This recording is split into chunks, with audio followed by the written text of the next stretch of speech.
ربی جعلنی مقیم الصلاۃ ومن ذریتی، یہ دعا رسول اللہ صلی اللہ علیہ وسلم نے پوری زندگی نماز میں نہیں پڑھی. پوری ذمہ داری سے کہہ رہا ہوں، یہ نماز کی دعا نہیں. حال ہی میں ایک غیر مقلد عالم جن کا نام عبدالقیوم ظہیر ہے، انہوں نے نیٹ پر ایک چیلنج کیا ہے کہ نماز میں رب اجعلنی مقیم الصلاۃ جو دعا پڑھتے ہیں، یہ دعا پڑھنا خلاف سنت ہے، اور انہوں نے کہا ہے کہ یہ نماز کی دعا نہیں ہے. کوئی دنیا کا عالم میرے سامنے بیٹھ جائے اور اس کو نماز کی دعا ثابت کر دے. میں نے کچھ عرصے سے دیکھا ہے، تقریباً رمضان شریف سے میری معلومات میں یہ بات ہے کہ عبدالقیوم ظہیر صاحب اس طرح کے چھوٹے چھوٹے مسائل کو سامنے رکھ کر چیلنج بازی کرتے نظر آتے ہیں، جس کی وجہ سے مسلمان پریشان ہو جاتے ہیں کہ اصل مسئلہ ہے کیا. یہ سیدھی فرقہ واریت ہے، اور انہیں چاہیے کہ اپنے اس رویے سے باز آ جائیں. رمضان شریف سے مختلف مسائل پر ان کی چیلنج بازی ہم دیکھ رہے ہیں، لیکن جواب آج اس لیے نہیں دیا کہ اس سے وہ مسائل جو بڑی نوعیت کے نہیں ہیں ان کی اہمیت بھی اس طرح سامنے آئے گی جس طرح کے دین کے بڑے اہم مسئلے ہیں. لیکن ہماری خاموشی سے انہوں نے نجائز فائدہ اٹھاتے ہوئے آئے روز چیلنج پر چیلنج کرتے جا رہے ہیں. ہماری خاموشی سے انہوں نے بہت نجائز فائدہ اٹھایا ہے، اس لیے ان کے اس چیلنج کا جواب ہم دینا اپنی مجبوری سمجھتے ہیں، تاکہ امت مسلمہ کی نمازوں کو بیکار نہ بنائیں اور مسلمان لوگ اپنی نمازوں کو بیکار نہ سمجھیں. مسئلہ یہ ہے کہ حضور نبی اکرم صلی اللہ علیہ وسلم نے نماز کے آخری تشہد میں درود شریف کے بعد مسلمانوں کو کوئی بھی دعا پڑھنے کا اختیار دیا ہے. چنانچہ یہ میرے پاس صحیح بخاری شریف موجود ہے. امام بخاری رحمۃ اللہ علیہ نے باقاعدہ باب قائم کیا ہے اور مسئلہ سمجھایا ہے کہ درود شریف کے بعد جو دعا پڑھنی ہے وہ کون سی ہے. اور حضرت عبداللہ بن مسعود رضی اللہ عنہ سے روایت لے کے آئے ہیں. یہ میرے ہاتھ میں بخاری شریف مترجم ہے. مترجم بخاری شریف میں جلد نمبر 1 ہے، اور یہ شائع شدہ اسلامک بک کمپنی، یہ اہل حدیث حضرات کا مکتبہ ہے. انہوں نے ترجمہ کے ساتھ داؤد راز صاحب کا ترجمہ ہے، اس میں درج بخاری شریف ہے اور حدیث نمبر ہے 835. امام بخاری رحمۃ اللہ علیہ بخاری شریف میں حدیث لے کے آئے ہیں، باب ما یتخیر من الدعاء بعد التشہد ولیس بواجب. اس کا ترجمہ خود اہل حدیث عالم داؤد راز صاحب نے کیا ہے. تشہد کے بعد جو دعا اختیار کی جاتی ہے اس کا بیان، اور یہ کہ اس دعا کا پڑھنا کچھ واجب نہیں. مطلب یہ کہ حضور نبی اکرم صلی اللہ علیہ وسلم نے درود شریف کے بعد کسی بھی دعا کے پڑھنے کا اختیار دیا ہے. اب بندے کی مرضی قرآن اور حدیث میں موجود دعاؤں میں سے کوئی دعا بھی پڑھ لے، لیکن ایک عام بندہ وہ زیادہ دعائیں بسا اوقات یاد نہیں کر سکتا. سہولت کے لیے ایک آدھ دعا اس کو یاد کرا دی جاتی ہے، وہ یاد کر لیتا ہے. تو سورہ ابراہیم کی آیت رب اجعلنی مقیم الصلاۃ ومن ذریتی، یہ سیدنا ابراہیم علیہ السلام کی دعا ہے اور بہترین جامع دعاؤں میں سے ایک دعا ہے. اس لیے مسلمان اس کو پڑھ لیتے ہیں اور سیکھ لیتے ہیں، کوئی نجائز بات نہیں ہے. حضور نبی صلی اللہ علیہ وسلم نے بخاری شریف میں دیکھیے حدیث ہے، اور حدیث نمبر 835 ہے. حضرت عبداللہ بن مسعود رضی اللہ عنہ کو تشہد کا طریقہ سکھلایا اور بیان فرمایا ہے.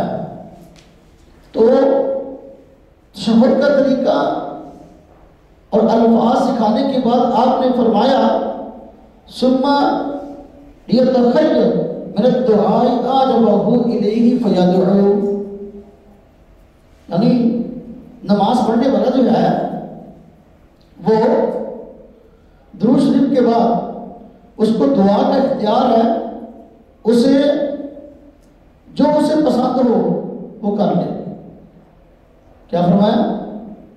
درود شریف پڑھنے کے بعد نماز پڑھنے والے کو دعا کا اختیار ہے، جو اسے پسند ہو اس کو پڑھ لے.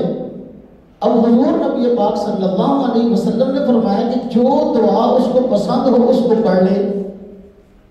تو اب عبدالقیوم ظہیر صاحب کہتے ہیں کہ رب اجعلنی پڑھنا یہ نجائز ہے، جبکہ حضور نبی پاک صلی اللہ علیہ وسلم تو اجازت دے رہے ہیں کہ بھی دعا ہے، جو آپ نے دعا مانگنی ہے دعا مانگ سکتے ہو، جو دعا کرنی ہے وہ کر سکتے ہو۔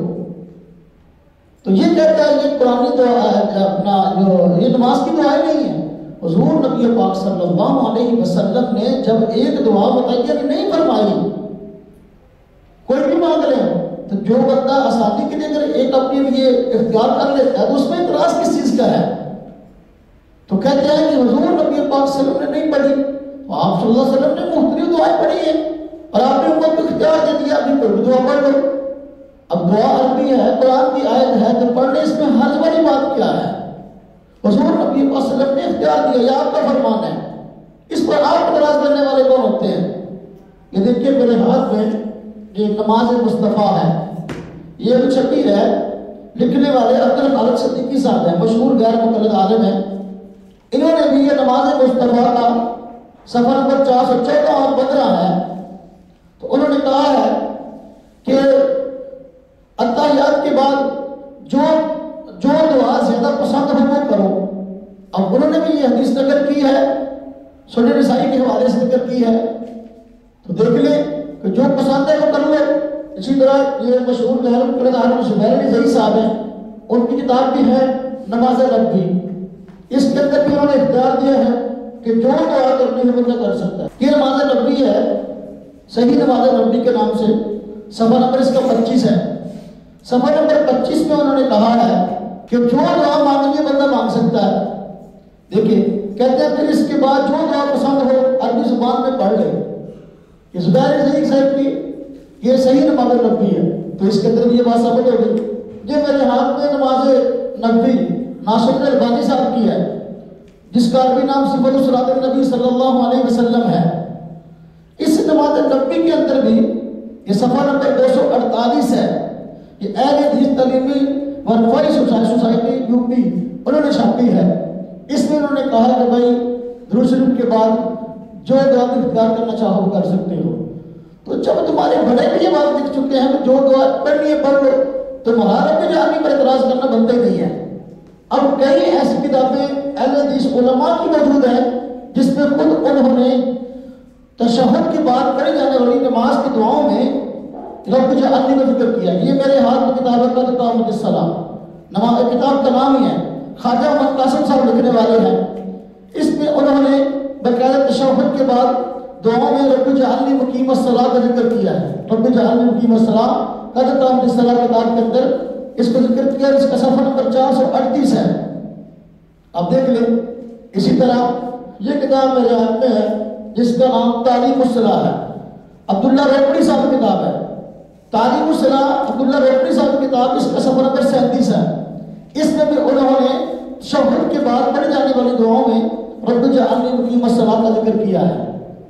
تو اسی طرح یہ کتاب میرے ہاتھ میں ہے جس کا نام ہے صحیح نماز محمدی، یہ ابو الحسنات سعیدی صاحب، ابو الحسنات علی محمد سعیدی صاحب معروف اہل حدیث عالم ہیں، ان کی کتاب صحیح نماز نبوی۔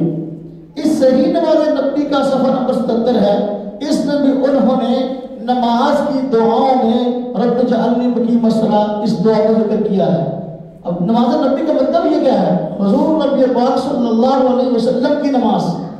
تم کہہ رہے ہو کہ نبی پاک صلی اللہ علیہ وسلم کی نماز ہے نہیں، جب کہ تمہارے بڑے کتابوں میں لکھ رہے ہیں کہ یہ حضور کی نماز ہے۔ اب یہ دیکھیں کتاب صراط المصطفیٰ، یہ محمد علی جامبا صاحب معروف اہل حدیث عالم ہے، تو یہ ان کی کتاب ہے صراط المصطفیٰ، کیا مطلب حضور نبی پاک صلی اللہ علیہ وسلم کی نماز۔ اس کا صفحہ نمبر 256 ہے، اس میں بھی انہوں نے تشہد کے بعد دعائیں جو پڑھی جاتی ہیں ان میں رب جعلنی مقیم الصلاۃ کا ذکر کیا ہے۔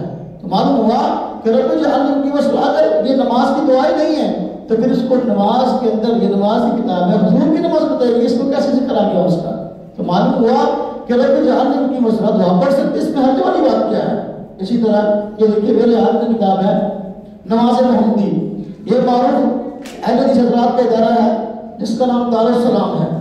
دارالسلام مرتبہ اس کی شائع شدہ نماز محمدی ہے، صلاح الدین یوسف صاحب کی لکھی ہوئی، اور اس کا صفحہ نمبر 29 ہے۔ اس میں بھی انہوں نے رب جعلنی مقیم الصلاۃ من ذریتی اس دعا کو نماز کی دعاؤں میں شمار کیا ہے کہ بھئی اسلام پڑھنے سے پہلے یہ دعا پڑھے. اور اسی طرح یہ میرے ہاتھ میں نماز ہے حضور نماز کتاب ہے حضور نماز. یہ لکھنے والے معروف حدیث عالم عبد الحمید اظہر صاحب ہیں. عبد الحمید اظہر صاحب نے بھی باقاعدہ اس کا صفحہ نمبر ہے 72 صفحہ نمبر 72 میں اس حضور نماز میں تشہد کے بعد رب جعلنی مقیم الصلاۃ کو دعا میں ذکر کیا ہے اور کہا کہ پڑھ سکتے ہیں. اور بھی کتابیں بہت ساری ہیں, حوالہ جات چاہیں تو ہم اور بھی دے سکتے ہیں, لیکن دیکھیے یہ نماز مصطفیٰ ہے عبد الستار حامد صاحب کی لکھی ہوئی. اس کا معنی بھی حضور کی نماز ہے. اس کا صفحہ نمبر 86 ہے. اس میں بھی انہوں نے رب جعلنی مقیم الصلاۃ کو نماز کے بعد کی تشہد کے بعد کی دعاؤں میں ذکر کیا ہے اور نماز کی دعا شمار کیا ہے. میرے گھر میں اتنے والے کافی ہیں. ہم یہ نہیں کہتے کہ رب جعلنی مقیم الصلاۃ من ذریتی یہ دعا جو ہے ہر صورت میں بندہ نے یہی پڑھنی اور نہیں پڑھنی. جتنی بھی احادیث میں دعائیں منقول ہیں بندے کو چاہیے زیادہ سے زیادہ یاد کرے اور مختلف دعائیں پڑھتا رہے. لیکن اگر کام بندہ دیہاتی ہے اس کو زیادہ دعائیں یاد نہیں ہوتی تو وہ کوئی بھی دعا جو قرآن میں موجود ہے حضور نبی پاک صلی اللہ علیہ وسلم نے امت کو سکھلائی ہے بندہ پڑھ سکتا ہے. اس میں کوئی دوسری رائے نہیں ہے. لیکن یہ کہ آج بھی چیلنج بندی کرنا کہنا کہ یہ نماز کی دعائیں نہیں ہیں, حضور نبی پاک صلی اللہ علیہ وسلم کے فرمان کی صراحت پر خلاف ورزی ہے. جب حضور نبی پاک صلی اللہ علیہ وسلم نے امت کو اختیار دیا ہے کہ بھئی جو دعا پڑھنا چاہے پڑھ لو, آپ بندی کرنے والے کون ہوتے ہیں کہ یہ نماز کی دعا ہے یہ دعا کی دعا نہیں ہے. آپ یہ تقسیم کوئی مان کرتی, بعض آدھے آندہ اس طرح کے چیلنج بندی نہ کریں.